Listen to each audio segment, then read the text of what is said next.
Hey, how's it going? My name is Brandon Small. Welcome to the Best Southwest Business Podcast. Hey guys, today you're in for a treat.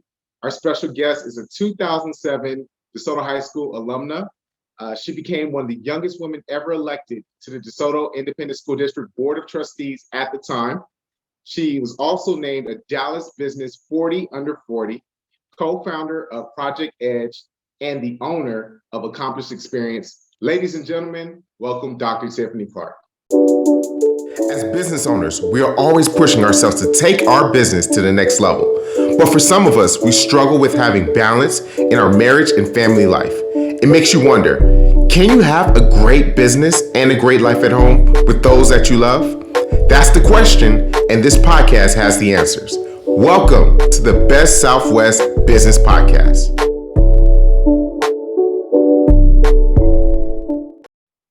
Hey Brandon, how are you? I'm doing great. I'm doing great. Thank you so much for hopping on the podcast. Thanks for having me. I look forward to it tonight. Absolutely. Absolutely. One of the biggest reasons I wanted to have you on the podcast, I live here in DeSoto and I see your work everywhere. I see you and your anytime anything that's like associated with DeSoto, you have your hands in it in some form. And I think that's amazing. I try. I'm elected to serve the community, so it's only right that the community sees me out. I serve the people. Yes, yes. And so tell us a little bit about, your background. I know, like you said, 2007, you graduated from DeSoto High School. How was that? How did you stay connected to the high school so much after graduating? Yeah, so it's pretty amazing that a lot of the principals that were there when I was in school stayed around for a while. So it was easy to stay connected. They would be like, "Hey, Clark, what do you have going on?" I was like, "Oh, nothing. Oh, can you come do X, Y, Z?" So a lot of my principals entrusted me to come back to the school, which is how I stayed active. And then, of course, being a sports guru, because I love sports, I was always at the DeSoto Sports Deal. Absolutely, absolutely. You love sports? What's your favorite basketball team? Ooh, Golden State. Golden State, Gotta Splash roll Brothers. Golden State. Steph, he's such a team player. Like, he does not get big headed. He's like, oh, wait, there's an open man. Let me give an assist. Like, he's so unselfish that it's worth watching. Like, love Golden State. Got it. Yes, it's kind of hard to go against those two guys up in Golden State, where they shoot is incredible.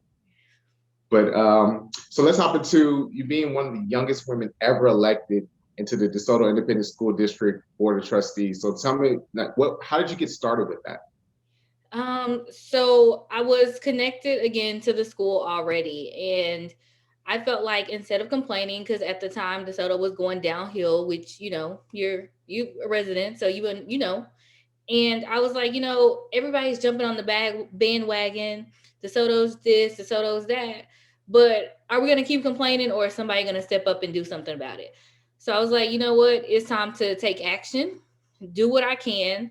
And that's when I decided to run for school board. I mean, it's easy to sit on the sidelines and say, you know what, this is going wrong. But it's like, well, what are we gonna do though? And as somebody who went to the district, went through the school system, I'm like, hey, I could definitely give some input as well as working for the district for a couple of years.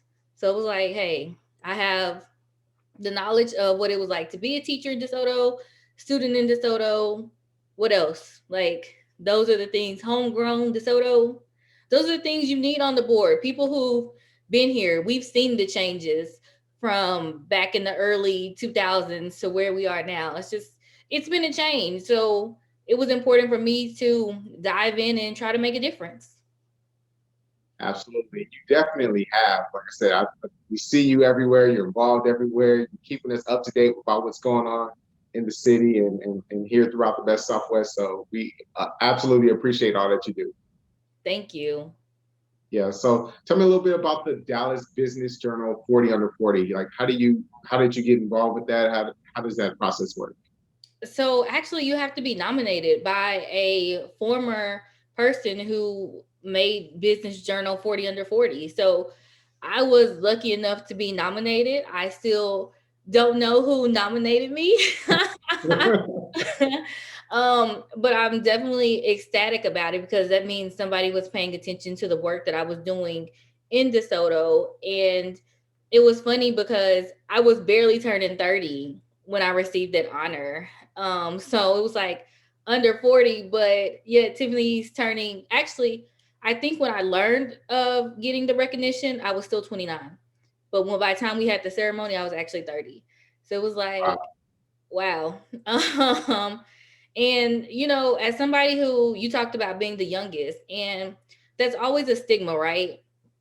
Is you're too young to do this, you're too young to do that. So when you start receiving honors like Dallas Business Journal's 40 under 40, you're like, okay, obviously my age doesn't matter. It's the work that I'm doing that's more important. So for me, for me, I really took that as an a privilege to say, you know what? People are always coming for me saying, you're too young to do this, you're too young to do that.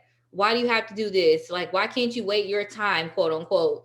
And it's like, apparently this is my time. Whatever I'm doing is working, and it's only up from here. And that's what I truly like to believe. God has destined these things out in his own timing. So I'm just here to take it to the next level. Absolutely. And like I said, you're doing a great job at it. Everybody in the city appreciates all that you're doing. And tell us a little bit about Project Edge if you can. All right, so Project Edge was started back in 2012 when I was still a teacher in DeSoto. And we wanted to link career individuals who were also alumni of DeSoto with current students to build like a mentorship program.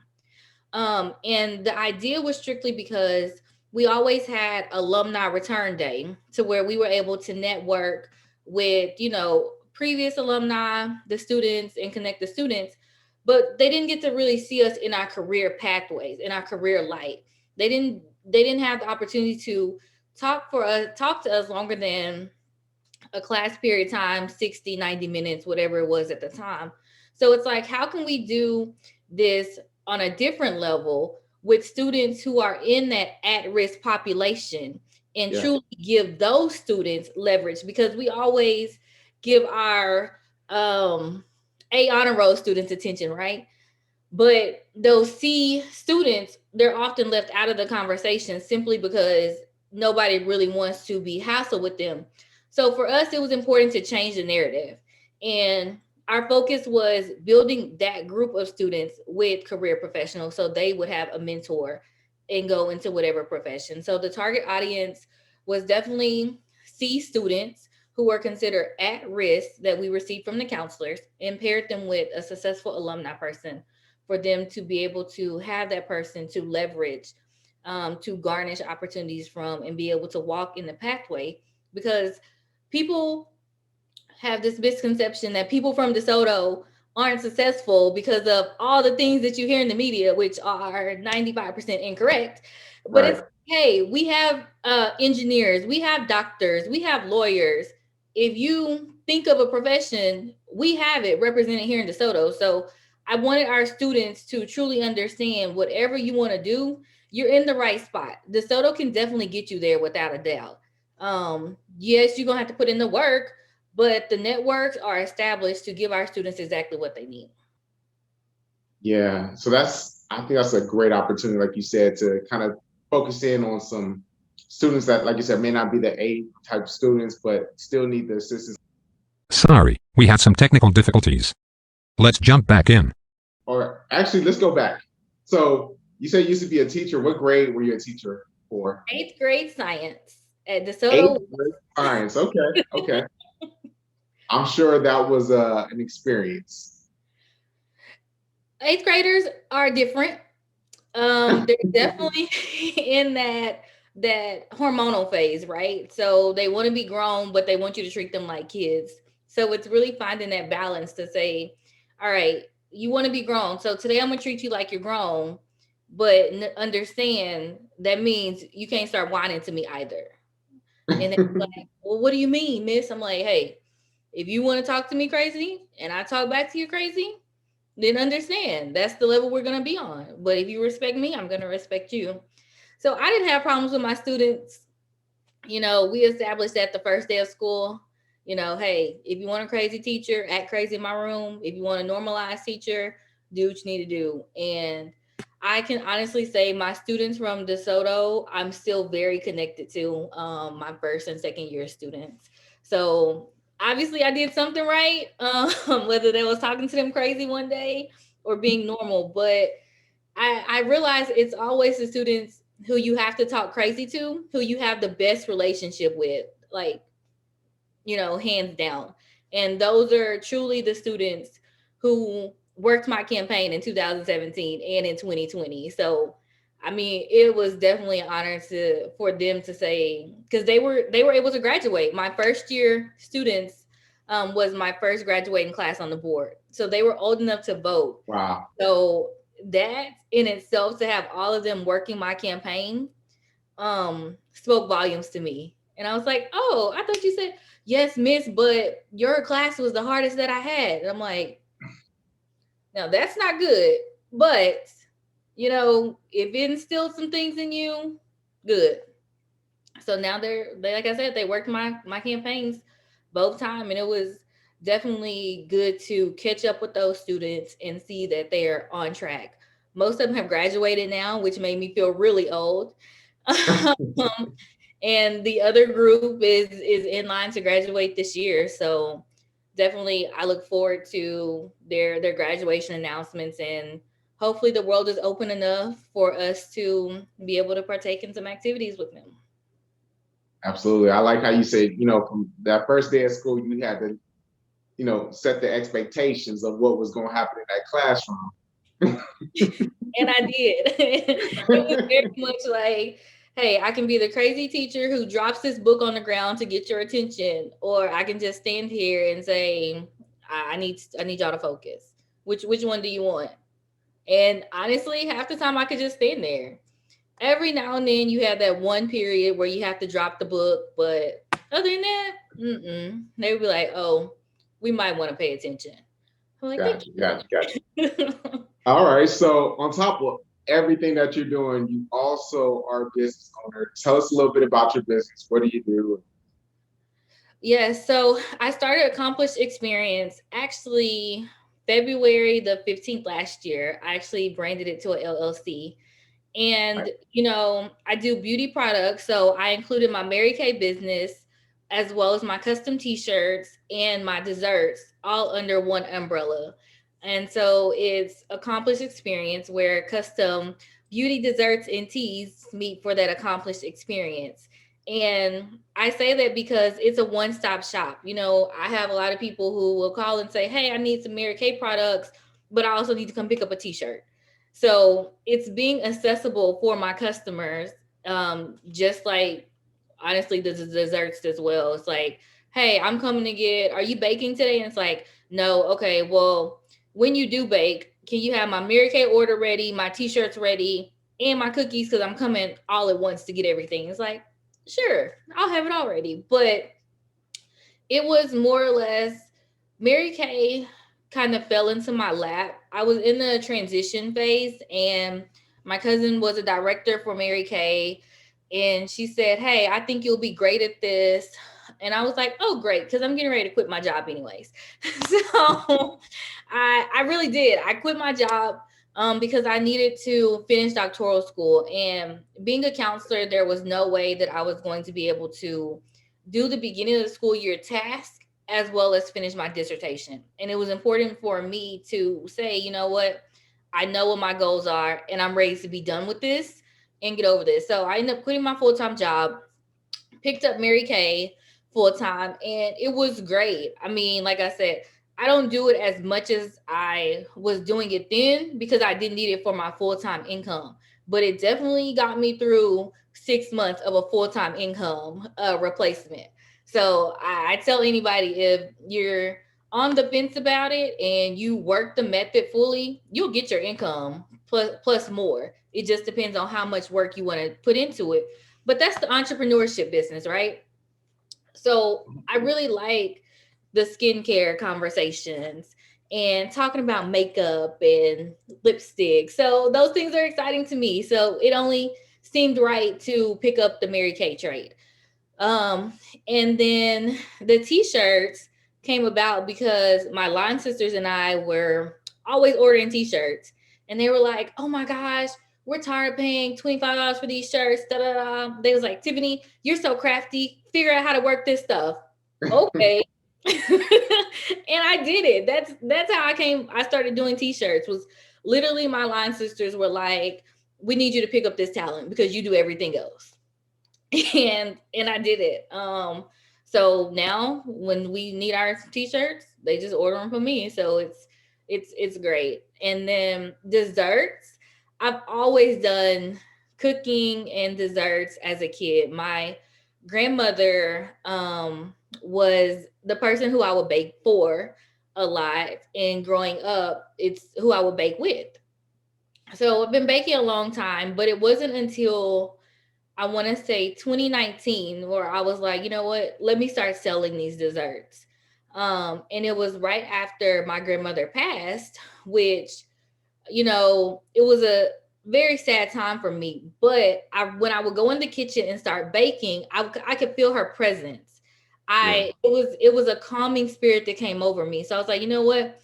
If every time I step in the kitchen to bake, I get this type of peace, then I need to continue doing this. Not only as a coping mechanism, but it's also a way to earn income. Why not, right? um, so that's how I really started selling desserts. And I use a lot of her recipes just because, again, she was that person, and she always wanted me to bake for her. So it's like, what would Granny want today? And I remember the first year she passed, I did all of her favorites. And I don't even eat the sweets, but we had 7 Up cake, we had a pound cake, we had Oh, cream you were pie. doing it. You were doing it. Yes. And my mom was like, "Who's eating all this?" And I was like, "I don't know. We'll figure it out afterwards." And she was like, "This stuff is gonna get wasted." And honestly, it didn't get wasted. We started. I think I took around to my neighbors.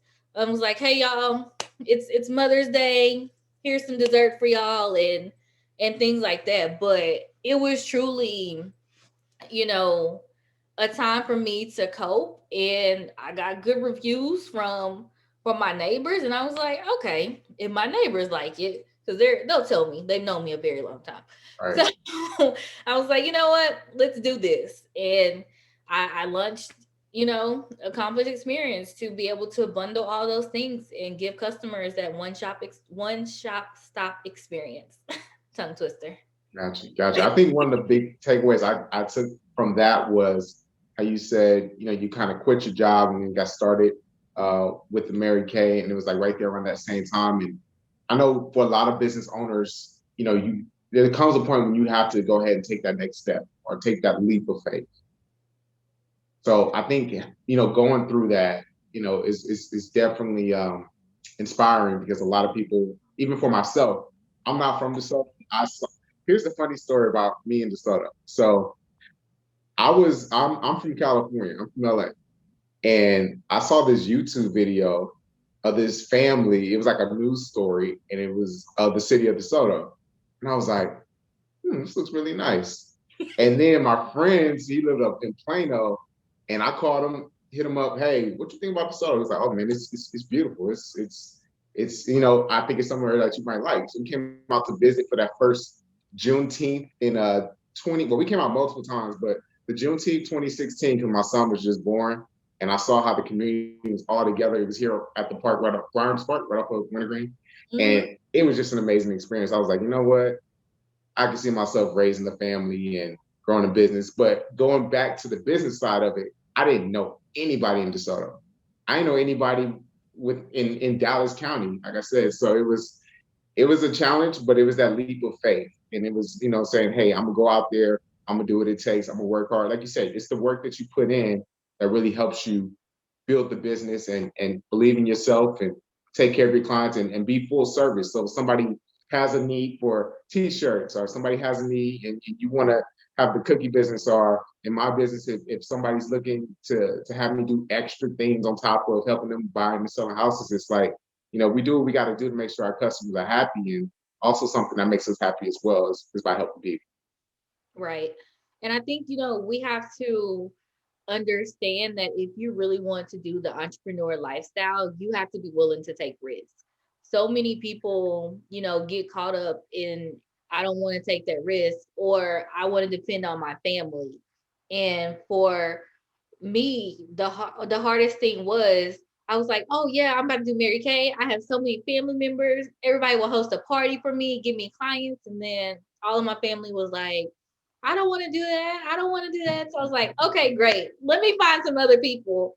And I Right. think that's a setback though for a lot of people, because they would have gotten distraught at that point and was like, you know what, I'm over this. I give up. But instead, you have to just choose a different avenue. And we see so many times that people will say your family is your first line of support, when yes, they are. However, sometimes you have to step outside of family and figure out what's going to be really helping you to sell. And family is not always going to be the first to buy. Oftentimes, it takes them a while to see that you're either serious or you're going to be successful. And once Right. those two things occur, they're like, right, I want to be on board now. What do you need me to do? It's like, Yeah. well, now I just needed to share these posts on Facebook. Just share it for me. Like, share, subscribe at that point. Just There you go. Right, right. All right. Well, hey, I appreciate you stopping by the podcast today. Any advice outside, like you said, taking a leap of faith, is there any other advice you would give to somebody who either has a business here in the best Southwest or is looking to become an entrepreneur? What advice would you give to them? I would definitely tell anybody to go ahead, make sure you surround yourself with individuals who are going to push you to the next level. I'm so grateful for my group of friends. Um, and I do want to, shout them out though real quick, because my Absolutely. my PIC, Ashley, my Eddie, my Elise, my Charmaine, like those, my latch, those are my girls, right? And when it comes to my business things, they're always the first ones to say, you know what, Tiff, what are you doing right now? All right, great, we're about to support you with this avenue. So I am, thoroughly grateful for those. Christy, my business partner, I mean, ride or die, like those ladies, I shouldn't say girls, those ladies are, we stand up for each other. Honestly, when it comes to starting a business, you need a circle of friends who are like-minded, who are going to tell you when something is good and when something is bad. They're going to tell you straight up, you're this was trash, try it again. Um, but that's okay. You need Yeah. that group who's going to tell you, like, yes, we're going to ride out, we're going to support you, but you need to do this differently. And if you don't have that circle of friends or family at that, for that matter, who's going to tell you when something is good or when something is bad, then you're not going to truly be successful. You want to surround yourself with people who are going to give you that unsolicited advice, who are going to, genuinely show up and to support every single time. And I can honestly say that group, no matter what I have going on, whether it was school board, my business, those ladies all showed up every single time. And I think it just shows you the importance of true friends and Yeah. what that looks like. Near or far, they're like, oh, you have an event going on this day, I'm gonna show up and be there. So I definitely will tell anybody, first and foremost, make sure you surround yourself by people who are going to help shape you, mold you to be the best person you can be, and that you can pitch your ideas to. Because if you don't have anyone to pitch your ideas to, then you're just gonna be idle for a long period of time. Like, so what's next? What do I do? And definitely take that step. It's okay to fail. First line to success is failure. So definitely grow from your mistakes. Don't let them hinder you from getting to where you need to be, but definitely allow those opportunities to grow you more than anything. And that's probably the two most important things that I would tell anybody. Get you a good group, and it's okay to fail. Gosh, yeah, that's right on target. That's right on point because it's so important to have both of those things in place. I can attest to that. That's big.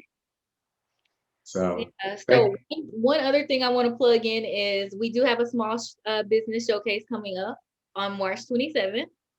okay. At Allure Lounge in DeSoto. The event is from 12 to 4. And if you're not familiar with where Allure Lounge is, it's directly across the street from the old Albertsons off Cockrell and Beltline. And we are showcasing 20 other small businesses. So it's an exciting time. It's my first actually vending event that I'm putting on. Nice. So trying to add that, but definitely showcasing other small businesses. It's our time. And the only way we can go up truly is the support of community members and people knowing that we even exist. So I look forward to that event. Sounds good. And if anybody wants to support you or your business, like what's the best way for people to get a hold of? Yeah, so probably call me on my cell phone, 214-756-0971. You can reach me on my cell phone. I do not respond after 10 p.m. So I am not a bad business owner, but I do believe in self-care. And after 10, I cannot be reached. But you can definitely call for any of your beauty, desserts, or t-shirt needs at 214-756-0971.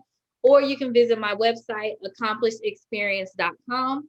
That's accomplished with 2 Ks, AKKOMPLISHED experience.com.